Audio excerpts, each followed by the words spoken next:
Hey, Tony from BikeBerry here. It's 4-stroke time. Let's roll.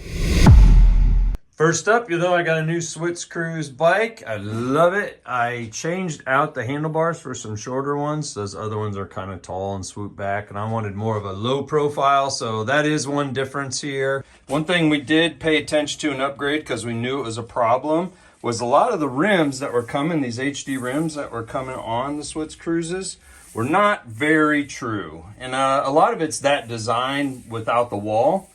So we put the walls on. This one right out of the box ran true. So I hope that solves a lot of the untrue rim problems for a lot of you. Yeah, I'm loving it. All right, let's look at what comes with your 49cc 4-stroke engine kit. We got a chain that comes with it, your transmission.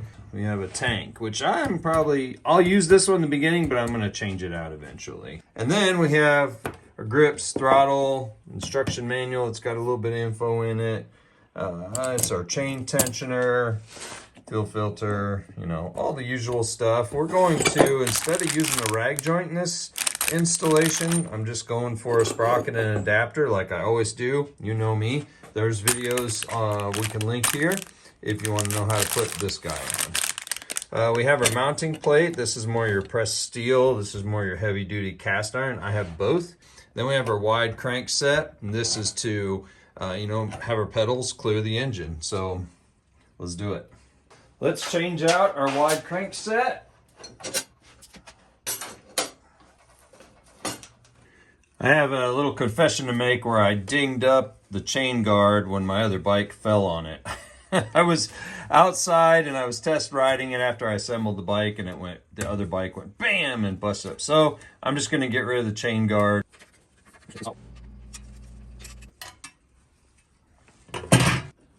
Next up is the pedals. Let's get those things off of here. Remember this one, the threads are opposite, so. 9/16 socket does the trick.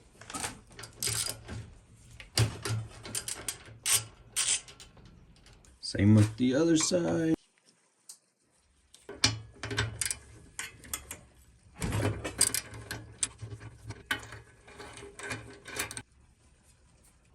So you can see that there's a shaft in there. This is pressed on. So what we're going to do is we're going to use this gear puller to pull it off.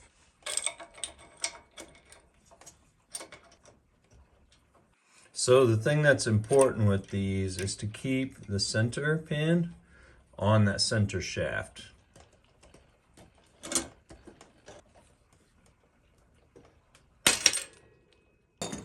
Just like that.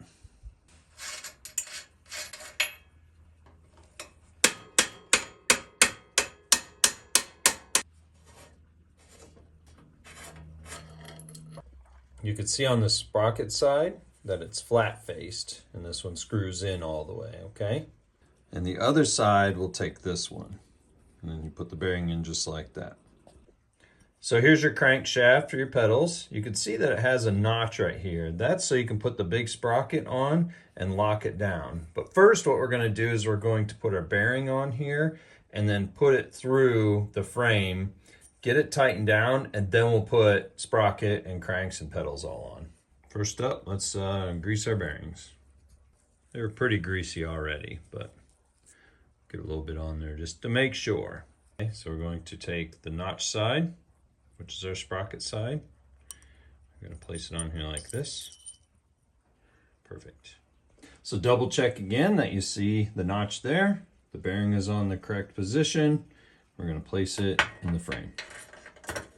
Take our other bearing and our tacky grease.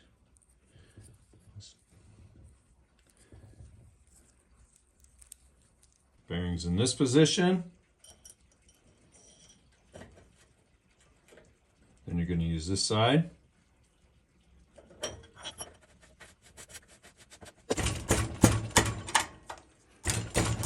You're just making this tight enough that it doesn't have any play back and forth, and it spins freely. That's when you know you're good. Next up is the lock ring that goes over the top of it. That'll keep this guy from spinning out.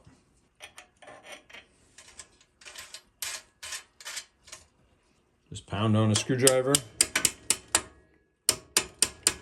until it locks it in. Yep, it's not bound, it's moving freely. It's good. Next, let's take our sprocket, put it on here. You can see that the notch, see when I spin it in that little hole right there? When it starts to clear, that's your space to put the pin in. This is the pin that we put in there. It has a flat side. See that flat side right there? So let's drop it straight down in there. Just like that. We have a washer and a nut. That'll wedge that in there and keep this from coming off. So I'm not going to put the pedal cranks on yet. I want to get the engine mounted. So get that platform in there, get the engine mounted, and really see my spacing.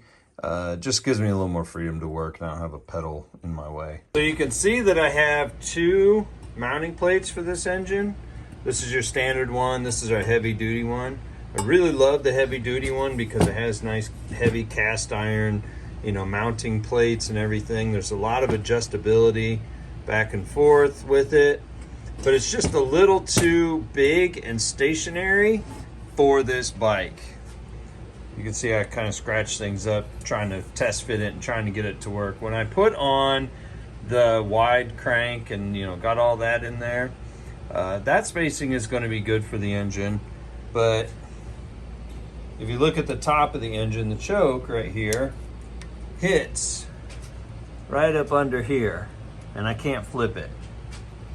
So that means to get optimal positioning on this frame, I'm gonna have to use the standard one to get the angle that I need.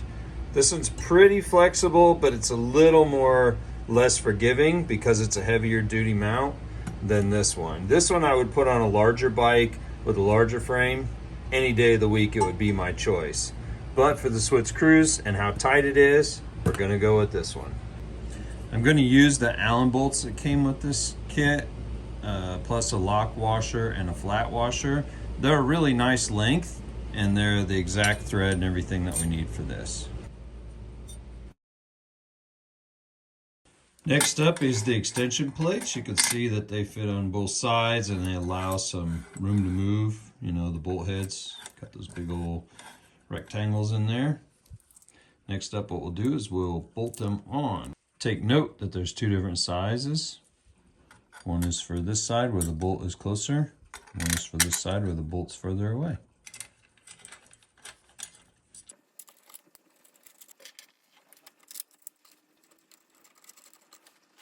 All right, so once you put all the bolts in, tighten them down enough so things slide, but they're not crazy loose, okay? See how everything's sliding, but it's not like super loose? That's what you want. So next up is these straps that mount on the end of these sliding plates. That's what's actually gonna go against your frame. So same thing, you're gonna put bolt washer, washer on the other side.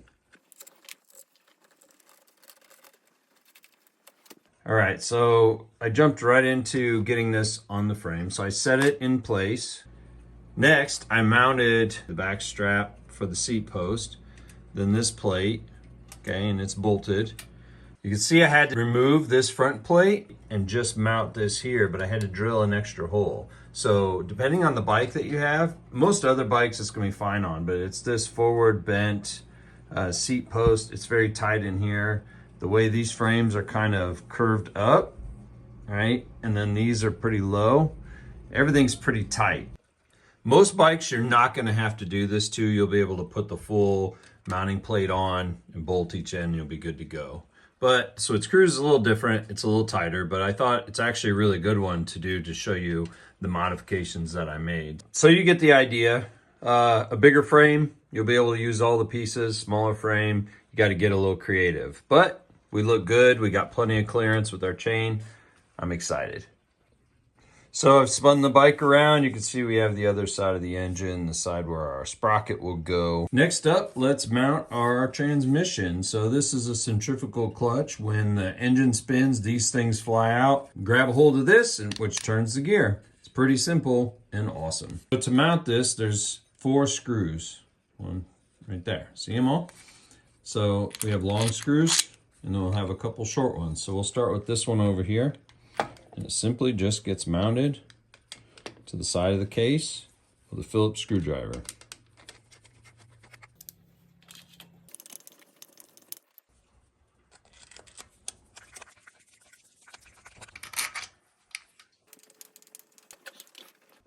One little trick is you can use a square bit and give them a little tighten down.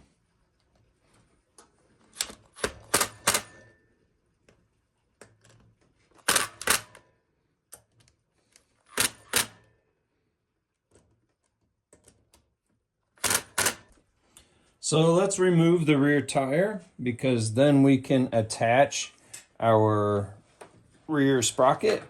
And I think I'm gonna get rid of this fender. As you can see, there's kind of a dent here. So when I was test driving it, test riding it, the other bike fell into it and I kind of dinged it up. So between that and the chain guard, I kind of messed them up.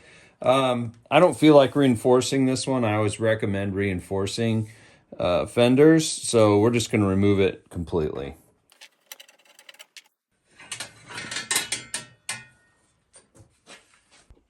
As we've done many times on this channel, we're going to break loose the rear brake arm so that we can put our sprocket adapter. See, that's going to go on there. These prongs are going to stick out the side of the wheel. Much better than the rag joint, in my opinion.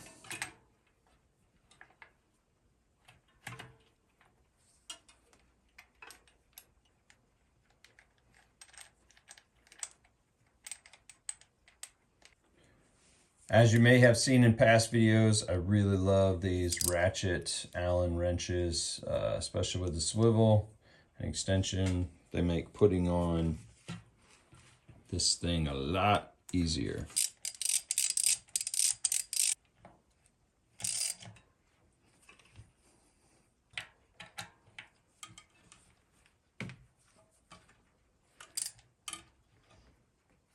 The main thing with tightening these up is you want to make sure the space on both sides is equal. And we'll be using a 40-tooth aluminum sprocket.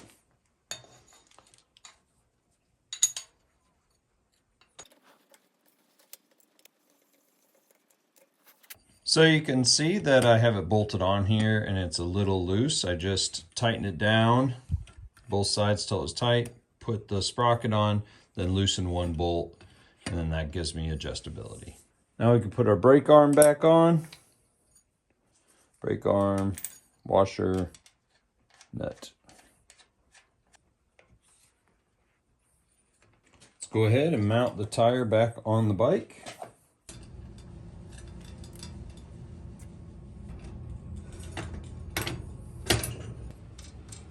So once you get, your chain tightening, everything's on there again, just snug. I just like to kind of snug things up in the time being. I don't, go and tighten everything down crazy, you can see, which is good for lining things up. So your next thing you want to tackle is we got this little sprocket here, and our chain needs to go to the big sprocket here.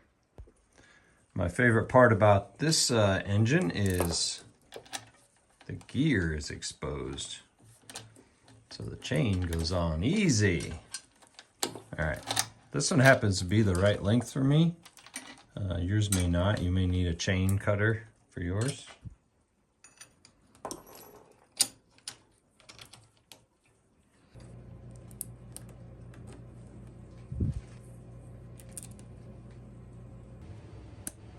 Next, let's put on our chain tensioner. This is a centrifugal clutch, so there's not as much torque as like our other engines, so like the stage 4s that I usually put on.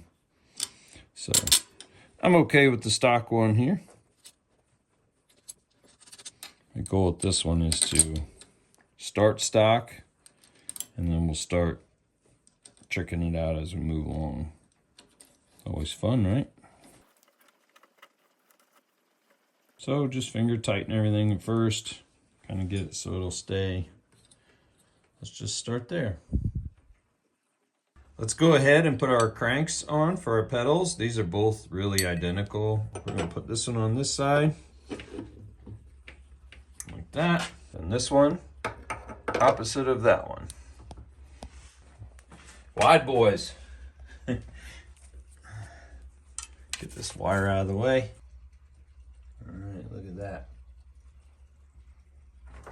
Won't hit nothing there. And looking down the table, you can see this one here and that one over there.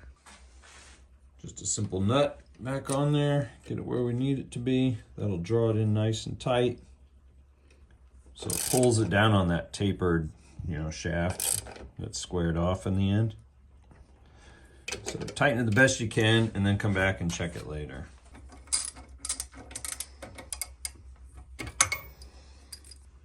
Remember that each pedal has stamped on the ends, R and L, so right and left.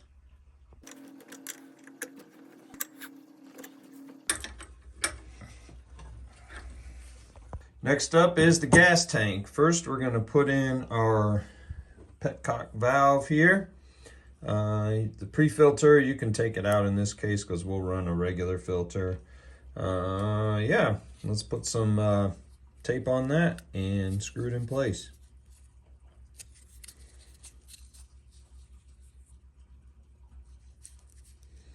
I always want to go in the opposite direction that it's threading into. That way it doesn't peel off. Before you thread it in, make sure that you have this rubber gasket on there. It'll help seal her up.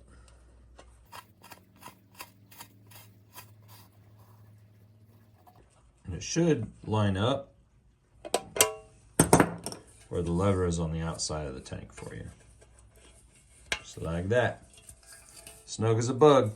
Okay, here's something that'll help you out if you're gonna keep the stock tank with your bike.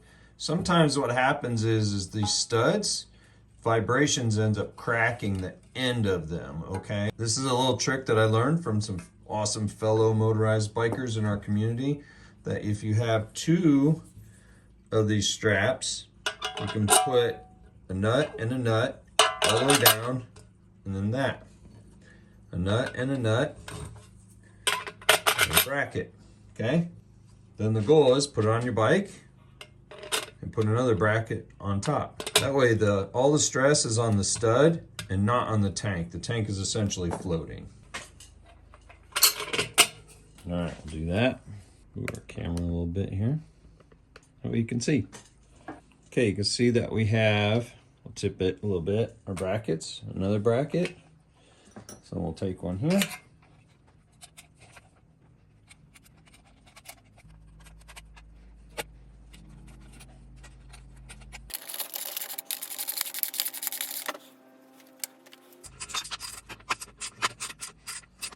All right, you can see that the tank itself isn't really getting any stress.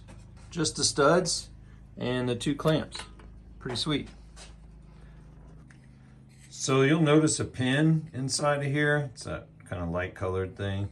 You're supposed to drill a hole in your handlebar. That way this doesn't rotate. I'm going to eventually put an aluminum one on here. So I'm going to use actually some gaffer's tape and cut that off because mine is temporary. But if you're going to do this and leave it, forever, drill the hole in your handlebar and then it won't rotate.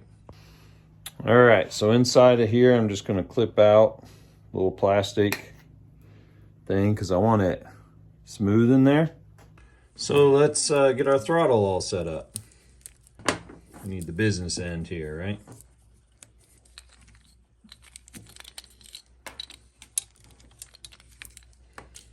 Screw this in all the way.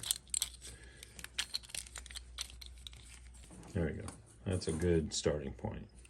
So let's go ahead and put our fuel filter in. We're going to go right out of the Petcock valve. We got some tubing here. That's attached to our carburetor.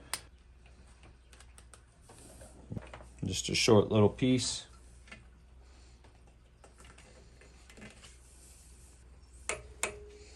Like that. All right, so let's put our throttle grip together. The goal is to have it roll like that.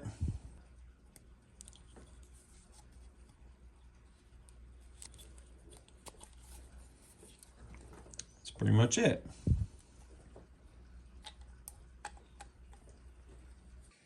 So I'm gonna put a little bit of gaffer's tape basically underneath this part so it holds it in place. So just one time around is enough. This is because I'm just temporarily putting this on there for myself. I want to get an aluminum one, but that'll help without the pin.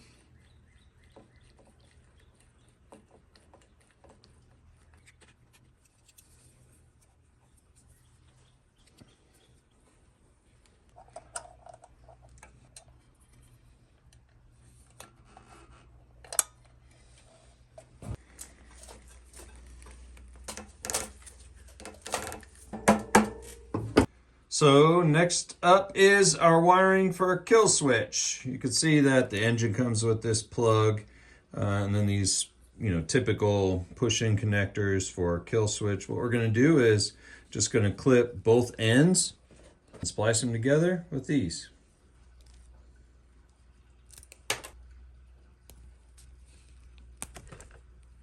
So when zip tying all the cables and everything, I usually turn the front wheel to the opposite direction. That way I make sure I get enough cable length, so no matter which way I steer, it'll be enough. But I'm also focused on the loop back here. You don't want that to be too tight. So that helps make a decision on where it needs to go. So probably something like that.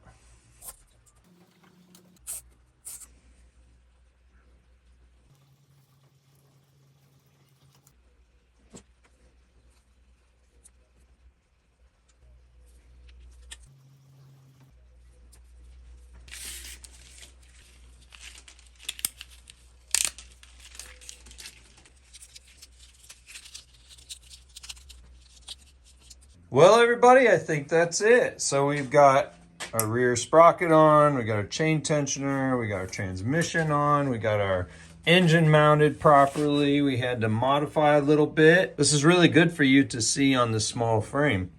We got our wide cranks, all nice, they'll clear everything. We got our wiring all nice and tidy. I just zip tied it to there. We got our kill switch, throttle, gas tank on, everything's connected. Yeah, I'm excited. So there you go. We got a 4-stroke in our line of bikes that I've been building, and I'm excited about it. It was really tight in there. Everything was compact in the Switz Cruze, but it fit. Next time you see this bike, we'll be putting gas in it and oil in it, and we'll do the startup procedure, and I'll show you how to maintain it and, break everything in properly. Till next time, let's roll.